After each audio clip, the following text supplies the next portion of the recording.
సింగరేణి సంస్థను కాపాడేది భారతీయ జనతా పార్టీ మాత్రమేనని కేంద్ర బొగ్గు గనుల శాఖ మంత్రి కిషన్ రెడ్డి స్పష్టం చేశారు. మున్సిపల్ ఎన్నికల ప్రచారంలో భాగంగా పెద్దపల్లి జిల్లా గోదావరిఖని చౌరస్తాలో ఏర్పాటు చేసిన పబ్లిక్ మీటింగ్లో పాల్గొని ఆయన ప్రసంగించారు. మున్సిపల్ ఎన్నికల్లో ఆలోచించి ఓటు వేయాలని ప్రజలకు విజ్ఞప్తి చేశారు. కాంగ్రెస్ బీఆర్ఎస్ సింగరేణి సంస్థను అప్పులపాలు చేశారని ఆరోపించారు. బీఆర్ఎస్ కాంగ్రెస్ పార్టీలు సింగరేణి ప్రాంతానికి అన్యాయం చేశారన్నారు. సింగరేణిలో కేంద్ర ప్రభుత్వ వాటా ఉన్న మా ప్రమేయం లేకుండా ఏకపక్ష నిర్ణయాలతో రాష్ట్ర ప్రభుత్వం సింగరేణిని అప్పులపాలు చేసిందని అన్నారు. రామకొండ ప్రాంత అభివృద్ధి కోసం గత బీఆర్ఎస్ ప్రభుత్వం చేసిందేమీ లేదన్నారు. రామకొండలో ఎరువుల కర్మాగారం, తెలంగాణ పవర్ ప్రాజెక్ట్ తెచ్చింది బీజేపీ ప్రధాని నరేంద్ర మోడీ అని గుర్తు చేశారు. తెచ్చిన కర్మాగారాల మీద పడి కాంగ్రెస్ బీఆర్ఎస్ స్థానిక నాయకులు దోచుకుంటున్నారని ఆరోపించారు. రామకొండలో బీజేపీని గెలిపిస్తే మరింత అభివృద్ధి చెందుతుందన్నారు.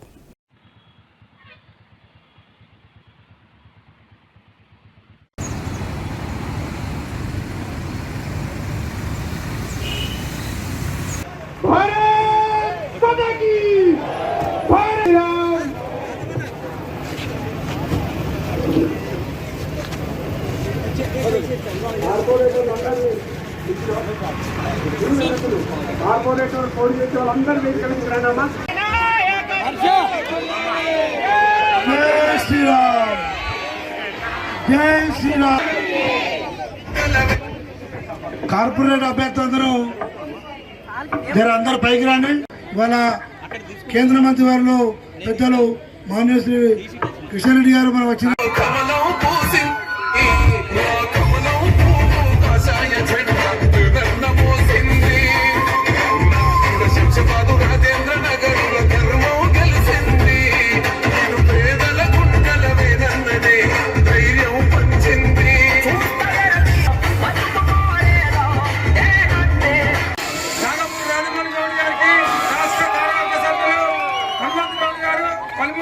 అధ్యక్షులు గుండమైన భూమయ్య గారు అందరికీ కూడా పేరు పేరున ధన్యవాదాలు తెలియజేస్తూ ఈ యొక్క కార్యక్రమం ఇంతటితో ముగిసింది.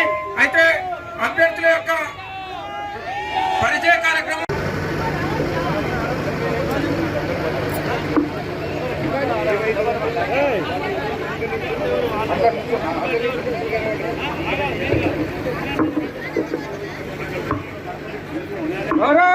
Bharatiya Janata party, Bharatiya Janata party, BJP. కమలం పువ్వు గుర్తుకే, కమలం పువ్వు గుర్తుకే, గుర్తు గుర్తుంచుకో.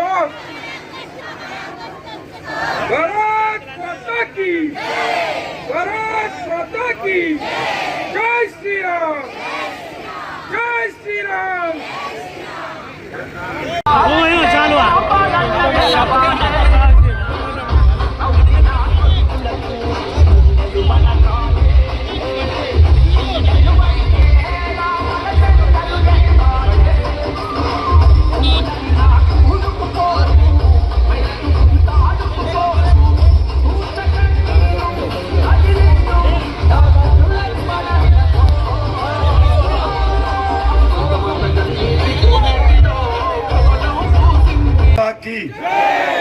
అందరు కూడా రామగుండం అంటే కార్మికులు ఉంటారు.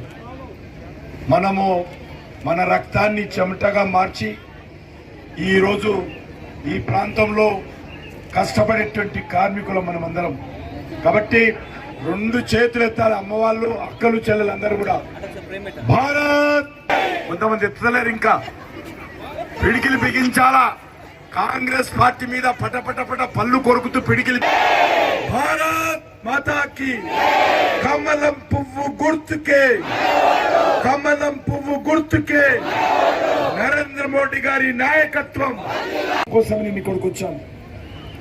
మీకందరికీ తెలుసు, గోదావరి కనన్నా, సింగరేణి అన్నా, లేకపోతే రామగుండం అన్నా మనకెంతో గర్వకారణమైనటువంటివి. కానీ ఈరోజు ఈ ప్రాంతం అంతా కూడా అనేక రకాల ఇబ్బందులతో ఉంది. సింగరేణి ఏమో అప్పులతో. గత 12 సంవత్సరాలు అయింది మనకు తెలంగాణ వచ్చి. 10 సంవత్సరాలు బీఆర్ఎస్ పార్టీ పరిపాలించింది. నేను బీఆర్ఎస్ పార్టీని ఈ యొక్క రామగుండం గడ్డ నుంచి అడుగుతా ఉన్నాను, ఈ ప్రాంత అభివృద్ధి కోసం మీరు తీసుకున్నటువంటి ఒక్క విషయం చెప్పాల్సిందిగా నేను ఈరోజు బీఆర్ఎస్ పార్టీని కేసీఆర్ మాట్లాడుతూ ఉన్నాను. ఏ ఒక్కటైనా సరే ఈ ప్రాంతం మేలు కోసం, ఈ ప్రజల మేలు కోసం, ఈ ప్రాంత అభివృద్ధి కోసం ఒక్క రూపాయి ఖర్చు పెట్టారా? నేను చెప్తున్నాను, నరేంద్ర మోడీ నాయకత్వంలో ఇక్కడ ఎరువుల కంపెనీ పెట్టింది నరేంద్ర మోడీ గారు 6,000 కోట్ల రూపాయలు ఖర్చు పెట్టి ఇక్కడ ఎరువుల కంపెనీ పెట్టిండు నరేంద్ర మోడీ గారు. ఇక్కడ కరెంటు ఉత్పత్తి చేసేటువంటి ఎన్టీపీసీ ప్రాజెక్టు పెట్టి 11,000 కోట్ల రూపాయలు నరేంద్ర మోడీ గారు ఖర్చు పెట్టారు.